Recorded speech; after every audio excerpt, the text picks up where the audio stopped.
Hello friends. ఒక దేశం యొక్క యువత ఎప్పుడైతే క్యాస్ట్, రిలీజియన్ వెంట పడతాడో ఆ కంట్రీ ఎప్పటికీ డెవలప్ అవ్వదు అంటూ వివేకానందుడు చెప్పిన మాటతో ఈ వీడియో మొదలు పెడతాం ఫ్రెండ్స్. 14 ఏళ్ల అశ్వమేధ్ గౌతమ్ యూపీకి చెందిన ఈ బాలుడిపైనే యూపీ గవర్నమెంట్ ఎఫ్ఐఆర్ నమోదు చేసే వరకు వెళ్ళిందంట. దీనికి కారణం ఏంటో తెలుసుకుందామా మనం ఈ వీడియోలో. 14 ఏళ్ల వయస్సులో మనమంతా ఏం చేస్తాం? ఆడుకుంటూనో, చదువుకుంటూనో ఏదో వేరే ఆలోచనలో ఉండుంటాం. కానీ యూపీకి చెందిన 14 ఏళ్ల అశ్వమేధ్ గౌతమ్ 14 ఏళ్ల వయసుకే తనకు మించిన చదువు చదువుతున్నాడు.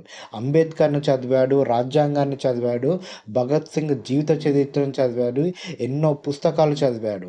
ఇవన్నీ ఎవరైతే చదువుతారో వాళ్ళకి కాన్షియస్‌నెస్ టు సొసైటీ, అంటే మన సొసైటీ పైన బాధ్యత పెరుగుతుంది.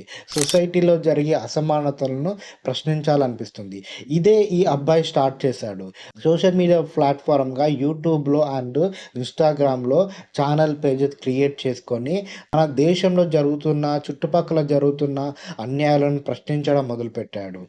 ఈ అన్యాయాలను కూడా స్ట్రెయిట్‌గా, క్లుప్తంగా రికార్డులు, లెక్కలు, పేపర్ కట్టింగ్స్ ప్రతి దాన్ని స్పష్టంగా క్వెషన్ చేసే స్థాయికి మైండ్ డెవలప్ అయింది ఫ్రెండ్స్. ఇతడి వీడియోలకి ఫాలోయింగ్ రోజు రోజుకి పెరుగుతుంది.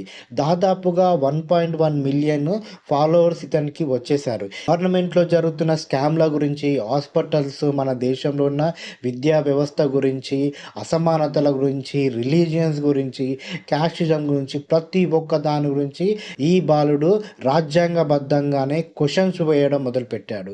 ఇది యోగి ప్రభుత్వానికి నచ్చలేదేమో. సడన్‌గా ఒకరోజు ఇతని పైన ఎఫ్ఐఆర్ నమోదు చేసి ఇతని అన్నని పోలీస్ స్టేషన్ తీసుకెళ్లారు. ఆ తర్వాత ఇతనికి 14 ఏళ్ల వయస్సు అని తెలిసాక ఇక మీదట నువ్వు ఇలాంటి వీడియోలు చేయొద్దంటూ ఇతన్ని బెదిరించి పంపించేశారంట. ఈ అబ్బాయికి భయాన్ని కలిగించడానికంటూ ఇతని అన్నని 24 గంటలు ఆ పోలీస్ స్టేషన్‌లో పెట్టుకొని పిలిచినప్పుడల్లా వచ్చి నువ్వు పోలీస్ స్టేషన్‌లో సైన్ చేయాలంటూ వీళ్ళ అన్నను పంపించేశారంటూ ఇతను ఒక వీడియోలో చెప్పుకొచ్చాడు. ఈ వీడియోలో ఇతను చెప్పిందంటే నన్ను భయపెట్టారు, వీడియోలు తీయొద్దని చెప్పారు. అండ్ నా అన్నను పోలీస్ స్టేషన్‌లో పెట్టుకొని నన్ను బెదిరించడానికి ప్రయత్నిస్తున్నారు అన్నట్టుగా మాట్లాడారు. ఇది కాస్త సోషల్ మీడియాలో వైరల్ అవ్వడంతో రాత్రి అశ్వమేధ్ గౌతమ్ గురించి దేశమంతా తెలిసిపోయింది. 1.1 మిలియన్ కాస్త దాదాపుగా 2.5 మిలియన్ల వరకు ఇతనికి సబ్స్క్రైబర్లు పెరిగిపోయారు. చాలామంది అశ్వమేధ్ గౌతమ్‌కి గవర్నమెంట్ భయపడిందా అంటూ ఎన్నో వీడియోలు చేశారు.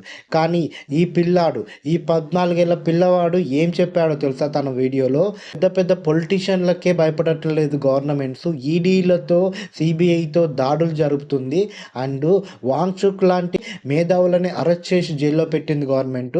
నాలాంటి వానికి ఎందుకు భయపడుతుంది అనడంలో ఎలాంటి అర్థం లేదంటూ నిజంగా ఎంతో గొప్పగా చెప్పుకొచ్చాడు. భారతదేశంలో వాక్ స్వేచ్ఛ అనేది, క్వశ్చనింగ్ అనేది మనం పోరాడి సాధించాల్సిందే ప్రతి ఒక్కటంటూ ఎంతో ఆలోచనతో గొప్పగా చెప్పుకొచ్చాడు.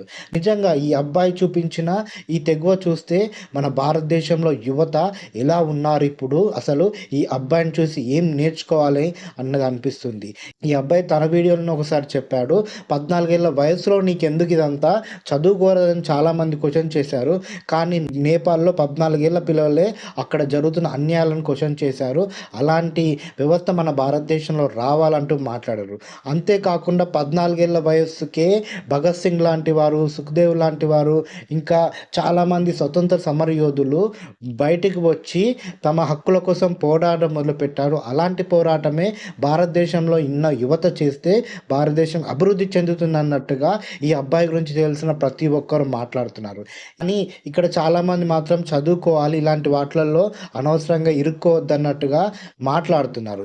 ఇలాంటి వాళ్ళకు ఎలాంటి ఎంకరేజ్మెంట్ ఉండదు. కానీ ఇదే సమయంలో మనం అభినవ్ అరోరా అని ఒక బాలుడి గురించి మాట్లాడుకోవాలి ఫ్రెండ్స్. 10 ఏళ్ల బాలుడు. ఈ 10 ఏళ్ల బాలుడు స్పిరిచువల్ స్పీచెస్ ఇస్తూ భక్తులను తను ఆశీర్వదిస్తూ తిరుగుతాడు. మెర్సిడీస్ బెంజ్ అండ్ పోర్షో ఇలాంటి కార్లలో తిరుగుతూ చదువుకోవాల్సిన ఏజ్‌లో బాబా అవతారం ఎత్తి భక్తులను దీవిస్తున్నా అంటూ తిరుగుతాడు. ఇలాంటి వాళ్లకు ప్రభుత్వాలు వెంటనే గుర్తింపిస్తాయి, వీళ్ళకి అవార్డులు ఇస్తాయి. ప్రజలు కూడా వీళ్ళ కాళ్ళపైన పడి దండాలు పెట్టుకునే స్థాయికి వెళ్తారు. కానీ అశ్వమేధ్ గౌతమ్ లాంటి ప్రభుత్వాలను క్వశ్చన్ చేసేవారు, సమాజంలో సమాజంలో ఉన్న అసమానతల గురించి, సమాజంలో జరుగుతున్న అన్యాయాల గురించి క్వెషన్ చేసే వాళ్ళను మాత్రం ఎఫ్ఐఆర్‌లు బుక్ చేస్తారు, జైల్లో పెడతారంటూ చాలామంది మాట్లాడుతున్నారు. అసలు అశ్వమేధ్ గౌతమ్ గురించి తెలుసుకున్నాక మీరేమంటారు ఫ్రెండ్స్? ఈ అబ్బాయి చూపించే తెగువ మన భారతదేశంలో చాలామంది పిల్లలు రావాలంటారా? లేదంటారా? మీ ఒపీనియన్‌ని కామెంట్ బాక్స్‌లో తెలియచేయండి. అండ్ మొదటిసారిగా మా ఛానల్‌కొస్తే ప్లీజ్ మా ఛానల్‌ని సబ్స్క్రైబ్ చేసుకోండి. మాకు మీ సపోర్ట్ ఇస్తూనే ఉండండి. Thank you friends.